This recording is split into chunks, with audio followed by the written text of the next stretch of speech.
Hi, it's Friday. We made it another week. Welcome back. Thank you for continuing to join us and support us on this journey for our Figures of Faith here on YouTube. And in addition, we loaded up to our website as well. If you're new here, welcome. We are just covering a very brief look at history from the Church of Acts that we study in our Bibles and in Bible studies and in Sunday schools and that the church just supports the study of. From that church in the book of Acts to the church that we have now, to how did it get from one church with one mission to all these different denominations, even the way we worship, what days of the week we worship, and how we just got from there to here. There's not a lot covered during church studies on that period and that gap. And of course, it's religious studies, so unless you go to seminar or theology, there's not a whole lot covered outside of churches, even in that gap in direct relationship to the church and how it's developed and how it's grown and changed. So that's basically what we're doing. Every Friday, we put an upload for Figures of Faith, and we're focusing on 20 figures. There are many more. Like I said, this is a very brief glance at it just to give you an idea. My camera's a little bit crooked here. I don't know if I can fix it or not. Let's see. But yeah, we do it just to give you a brief history. And the 20 figures that we are covering are kind of like a biography of them. And again, even that is very brief. There's much more to be said about these men and women of the faith. There's much more to be said about the ministries they've done. They are worth looking into. They are worth looking at the impact that they've had, not just on the church, but in the world as a whole. These were good people, and they're interesting. Their life stories are interesting, so I encourage you to study those out. If that is something of interest to you, if you enjoy studying history in general, if you have the same questions about how did we get from there to here, if that just kind of makes you say, that's interesting, I encourage you to hit the subscribe button, like this page, this channel, and hit the notification button. We upload every single Friday with a new figure of faith, and that notification button will just let you know when it's available, because we upload at different times on Fridays. Sometimes it's the morning, sometimes early afternoon, sometimes even evening. So hitting that notification button will definitely make sure that you know when it's up and ready to be viewed. Other than that, we can get started on today's figure of faith. Today's figure of faith is our very first lady. We're about halfway through now, and we've always covered gentlemen, not because we're, in a sexist war here or worried about genders, but just traditionally in the church, there's not a whole lot women were permitted to do, and so there wasn't a whole lot that they could have contributed to because they weren't in a position to be able to do that. We're seeing a shift in that with Charles Finney. We also saw a shift with that with John Wesley, both of whom we've studied and done a video on. If you haven't seen those, I encourage you to go back and check them out, because throughout this series, I'll reference things that we've already talked about. I won't go into detail because we want these videos to be concise and we want them just to be informative. So yeah, we're to the point where some women are getting their due. They're getting the opportunity to serve the Lord in whatever capacity He calls them to serve. As a female pastor, it's exciting to see when we finally get to do what God has called us to do without the hindrance of man. So we're going to look at Phoebe Palmer. She was born Phoebe Worrell, and Phoebe was born on December the 18th, 1807 in New York City. Her parents were Henry and Dorothea Worrell. Now, Henry and Dorothea actually converted and became Methodist under John Wesley before they immigrated to New York. So they are already very devoted Methodists.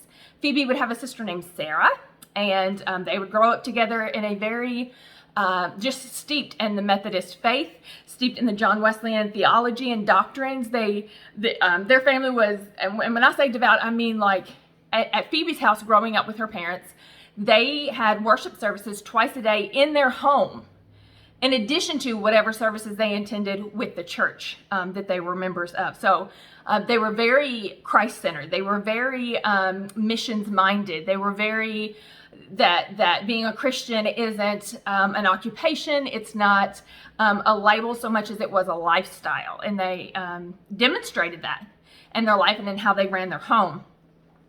Now, and we talked about this a little bit with Charles Finney. The general idea for Methodists of the time was your conversion moment was a momentous moment.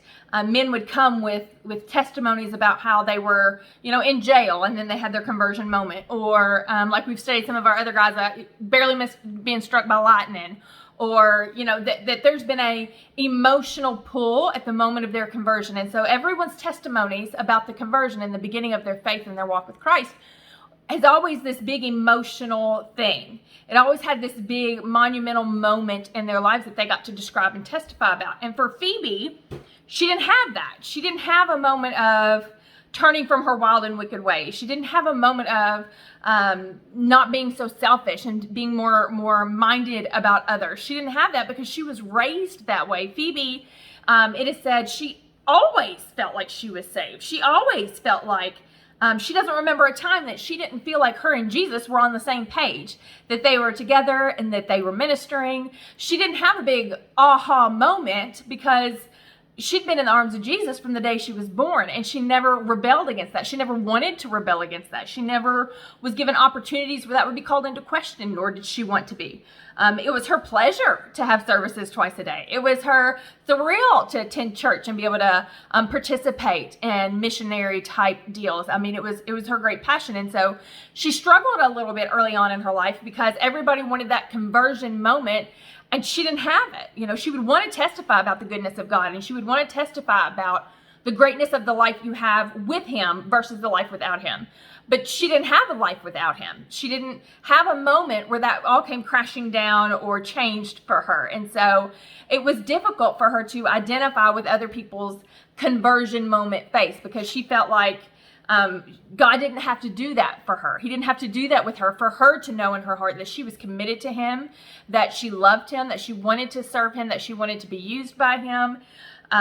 Because she was always steeped in that holiness movement. It was just it was as much a part of her as breathing. It was just a natural personification of who she was, really. So she struggled a little bit with that early on in her life, in her ministerial life, when she began to really get active in the church. When she turned 19, she married Dr. Walter Palmer. That's where the Phoebe Palmer comes from. Walter was 24, Phoebe was 19. And they would be married. Dr. Palmer was a homeopathic doctor. There was a lot of experiments, and there was a lot of medical science studies, and it was encouraged to study. It was encouraged to figure out these x-rays that were coming about. And these, if you look at, medical history over the time and over the terms going into late 1800s and early 1900s, there's a lot of advancements in medical sciences at the time. But Dr. Palmer, Phoebe's husband, Walter, he believed strongly that hey, God gave us plants and he gave us natural abilities to fight sickness, to avoid sickness, and to cure sickness. And he believed in those types of methods. Walter was also a very devout Methodist, so his union with Phoebe was a no-brainer. There was no strife in the home over ministry. There was never strife in the home over call to ministry or being in church or being out and about. That never came up because Walter was as dedicated to his faith and to his Jesus as Phoebe was.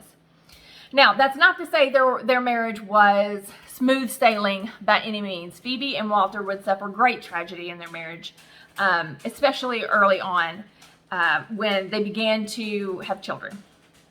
Phoebe would, in 1828, have a son named Alexander, and Alexander would die at 9 months old. Now, and we've discussed this in earlier videos as well, not really uncommon for infants to not live past infancy. That was a thing, unfortunately, back then. Again, medical science has come a long, long way.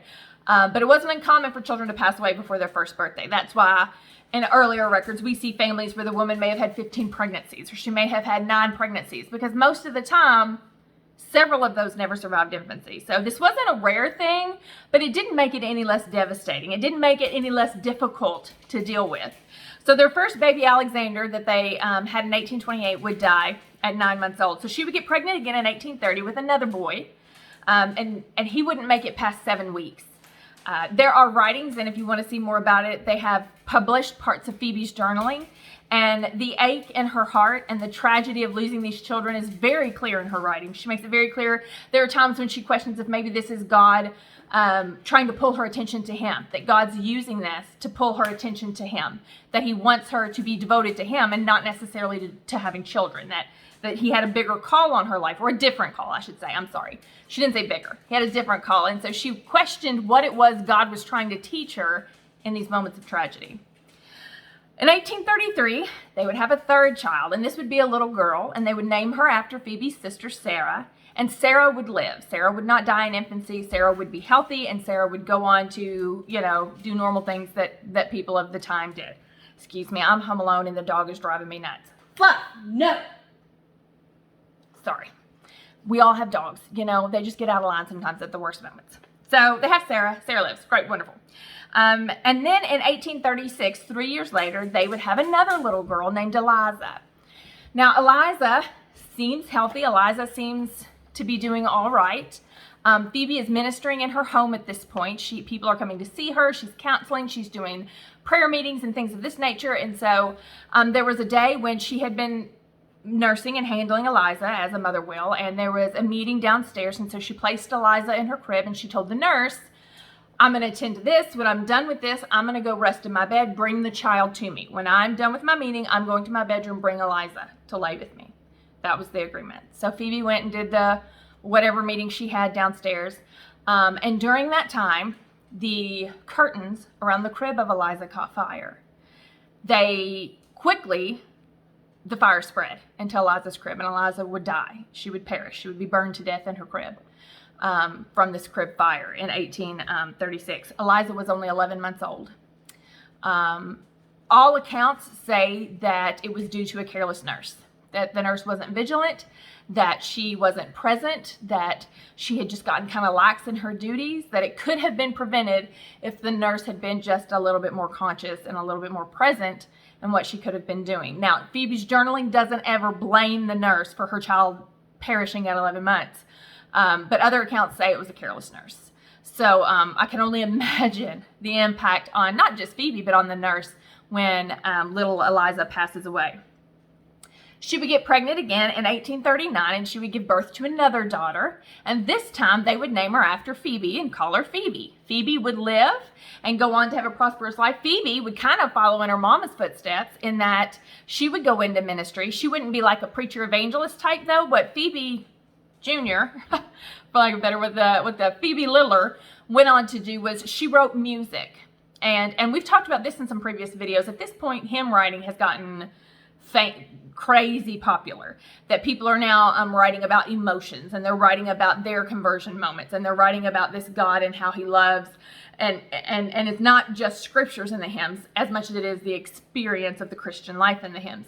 So that's become very, very popular at the time. So Phoebe, her daughter Phoebe, who would marry and become Phoebe Knapp, would write the music to these hymns. So somebody would write the lyrics, and then Phoebe would write the music. Daughter Phoebe would write the music. One of the ones that she's most famous for is Blessed Assurance. Fanny Crosby wrote Blessed Assurance, but Phoebe Knapp was the one that did the music to go with that hymn. So she went on to be very successful as far as Phoebe and Walter's children go. Now they would have a sixth child, and that would be the last child in 1842, and it would be a boy again. And finally, Walter would have a boy that survived to be his heir, and they would name him Walter Jr. And he would live and kind of take up the faith and move on to have a wonderful life. And no tragedy, thankfully, after that. So they had 3 of their children survive infancy and tragedy. And one that just kind of went on and was able to make her own name for herself in ministry as well. Now, Phoebe would preach, her ministry starts, and she doesn't ever really change her message. From the time that she starts preaching until the time that she passes away, it's the same message, it's the same idea. Unlike we would see somebody that had a conversion moment that was maybe a preacher before. So after the conversion, they would change in how they were preaching. That didn't really happen to Phoebe. She kind of held true to what she believed and what she preached. And I'm going to read a quote from what she commonly preached for you. She said, "Earnest prayers, long fasting, and burning tears may seem fitting, but they cannot move the heart of infinite love to a more willingness to save." She was saying you can cry and you can stomp and you can scream. You can fast for 10 days and you can cry and you can, be devoted to God, but that's not going to make him want to save you anymore. And if you don't do any of those things, he's not going to want to save you any less. That he's the heart of infinite love, and that can't be changed by your emotional input or output to that.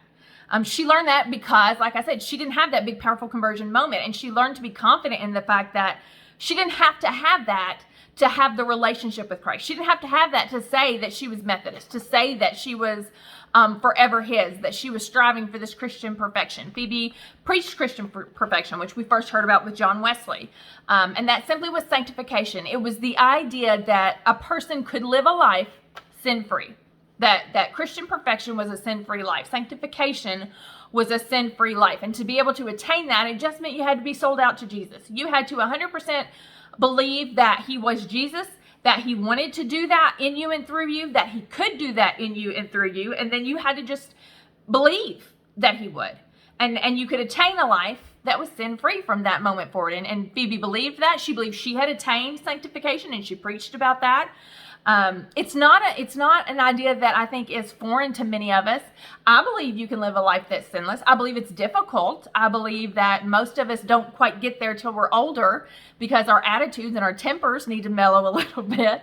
But I believe it is possible to live a life without sin, because there's this idea that sin isn't word, thought, and deed. If I think about smacking somebody, that's not sinful. If I go smack somebody, that's sinful. And up until now, they had been taught that they were naturally sinners. People were taught that they were naturally not good enough, and they had to do things to attain worthiness for God to move, or for God to love, or for God to save. And Phoebe was going, you don't have to do that. Number one, you just have to trust and believe. And then she was saying, and more so, you can be sinless, because once Jesus takes your sin away at the cross, and you believe that you have a choice to make as to whether or not you've sinned.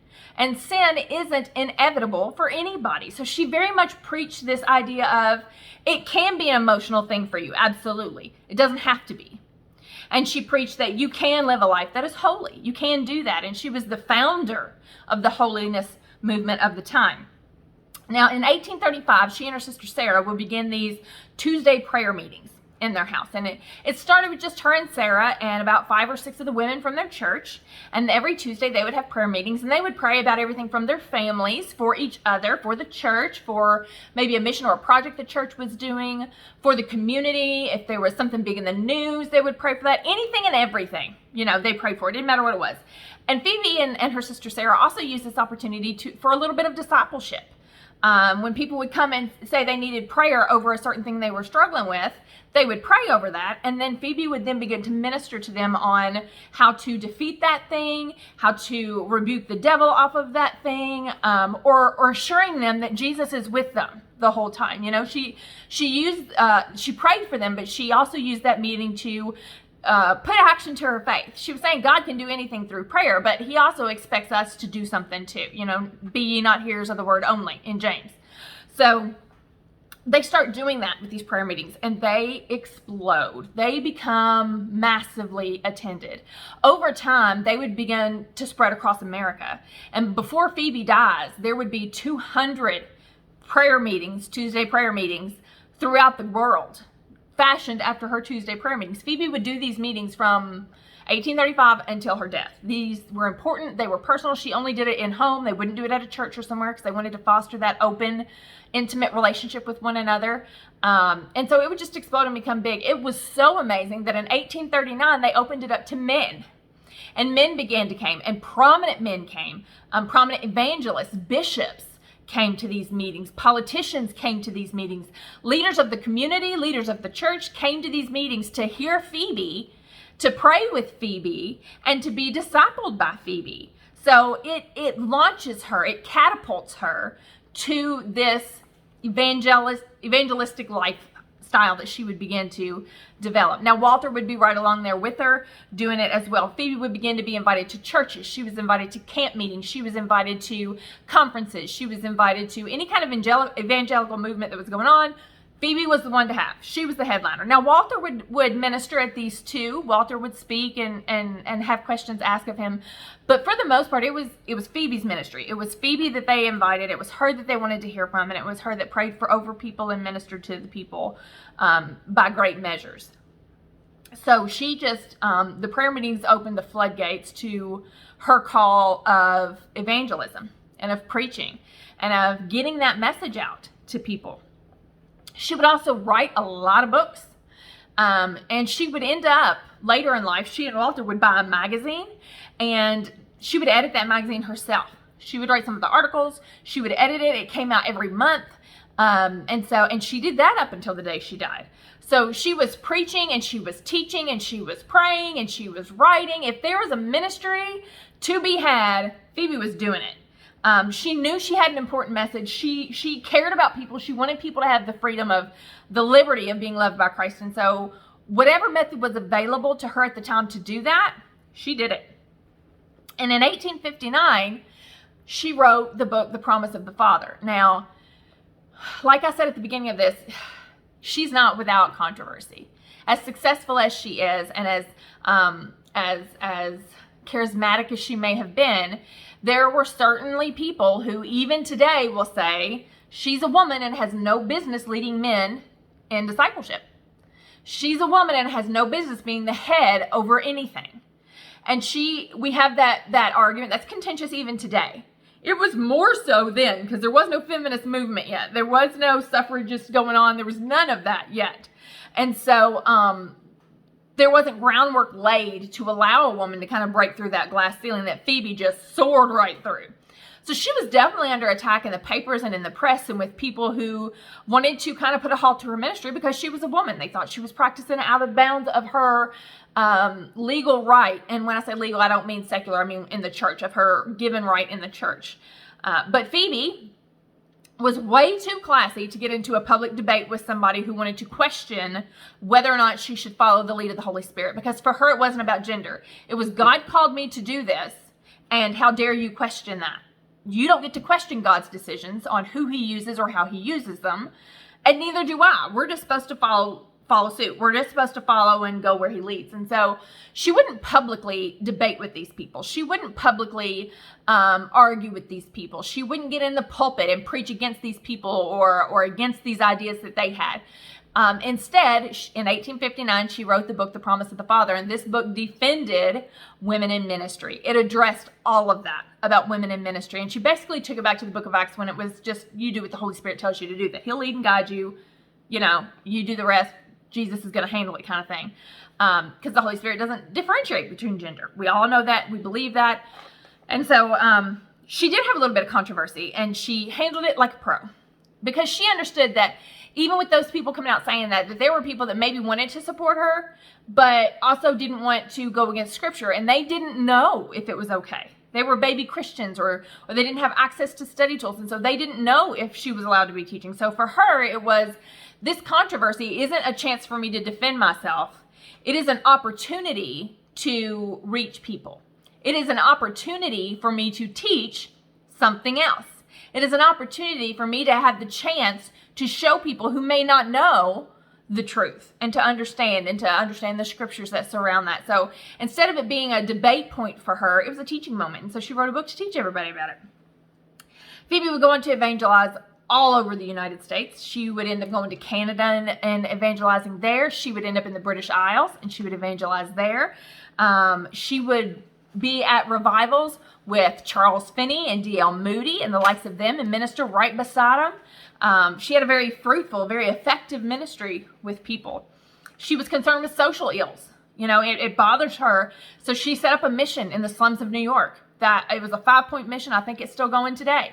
She set up, she supported the temperance movement of the time. She supported the Salvation Army. If there was a need that arose and she could address it, she did. She encouraged others to do the same. If there was a cause or a thing that mattered to her, she most definitely encouraged other people to jump in and help minister for that. Phoebe was super influential in her time. She was probably the most influential woman of her time. And it was in the largest, fastest growing religion in America. Now, we know without a shadow of a doubt, she was the most influential person in religion in America of her, lady in America of her time. But I would wager that she was probably one of the most influential people. Forget woman. We know she was the most influential female, but I think she ranks right up there with D.L. Moody. She ranks right up there with Charles Finney. She ranks right up there with those that we do know a little bit more about. We've lost her in obscurity, but I believe her impact is widely known, and we feel it even today. And the reason I believe that is because she influenced Frances Willard, who was the founder of the temperance movement. Catherine Booth, who was the co-founder of the Salvation Army that even exists today is based off learnings from Phoebe Palmer. I mean, her contribution affects us to this day, and it's a powerful one, and it's affecting people outside of the church. There's plenty of people that benefit from the Salvation Army that don't go to church. There's plenty of people that she is still reaching, and so I think it wouldn't be unfair to say that she could possibly be not just the most influential lady, but maybe one of the most influential people of the time that would still have a legacy that impacts us today. Through her evangelism and through her camp meetings and her print, her books and her magazines and growing religion and all of that, it is estimated that Phoebe probably is responsible for the conversion of over 25,000 Americans at that time. Her teachings and her writings and her doctrine and theology also gave rise to some different denominations. Now, we've seen the Protestant church split from that main church early on when we were talking in our medieval times. And so we had the Roman Catholic Church and the Protestant church. Well, then we had the Wesleyan theology come into play. And so we broke off into the Methodist, the Protestant, and the Catholic Church and the Orthodox. And so now Phoebe comes along and she starts to tweak it a little bit. And so we see some denominations after her begin to splinter off a little bit more. She would give rise to the Church of the Nazarene. She would give rise to, of course, the Salvation Army. She would give rise to the Church of God. And she would give rise to Pentecostal Holiness Church. Pentecostal Holiness Church is different from the Pentecostal Church. Pentecostal Holiness Church is the no jewelry, no makeup, long skirts, that kind of thing. The Pentecostal church, you can do all that stuff. So those are two different ones. She gave rise to the Pentecostal Holiness one. So we see 3 denominations splinter off as a result of some of Phoebe's teachings. I'm not saying it's entirely Phoebe that did it, but it was definitely influenced by her teachings and by the things she did that we begin to splinter off at that time. On November the 2nd of 1874, just shy of her 67th birthday, Phoebe would pass away. Now, I literally scoured to try to find out how she passed away. I like to be able to say, if she had been sick for a while and they kind of expected it, if it was sudden. I even had my husband looking. I mean, we were Googling and we were looking at articles and we were reading scholars and we were reading, and nobody would say how she passed away. They all would say that she worked until she passed, that she worked on the magazine and that she had the Tuesday meetings, that she did those things up until her death. But nobody really says how she passed. So my guess is it was just old age. I don't know. But she does pass just shy of her 67th birthday and has accomplished a lifetime of work and service to Jesus. And so I think it's important to study her. I think it's important that we realize her impact, especially on the church, and how it functions differently now because of her ideas. I mean, prayer meetings weekly weren't a thing. Phoebe made them a thing. That's what you do now. Phoebe made it a passion of the church to care about what was going on around them. Phoebe and her husband actually even donated their house to the Salvation Army to house unwed mothers. She was saying, we don't judge people who are in trouble, we help them. And she demonstrated that with her life. And that was a new take on it, because a lot of it was, oh, you're an unwed mother, well, you were sinful, and this is the consequence. This is God teaching you a lesson. And Phoebe was saying, God loves them, and they need to know that in the most basic sense possible. And those are the people we're supposed to be reaching. And so she kind of started to give some thought process to the faith. Instead of blind following, she started to make people think about what they were doing and why they did it that way. She started to help people realize they were valued by God. She started to help people realize that they couldn't undo the infinite love that Christ had for all of us, and that they were as entitled to that as she was. She did a great deal in the church and in the world that we still feel impacting today. Lord willing, we all can live lives that will impact people for generations after we're gone, sharing the great love of Christ and sharing that we all belong, that there's a seat at the table for every single one of us, and none of us are exempt, and none of us are credited for a better spot by our own actions. That is just the infinite love of God. I hope you guys had an incredible week. I hope your weekend surprises you with a bunch of joy. I hope that this Palm Sunday you find a church to worship in and you find a place to be included.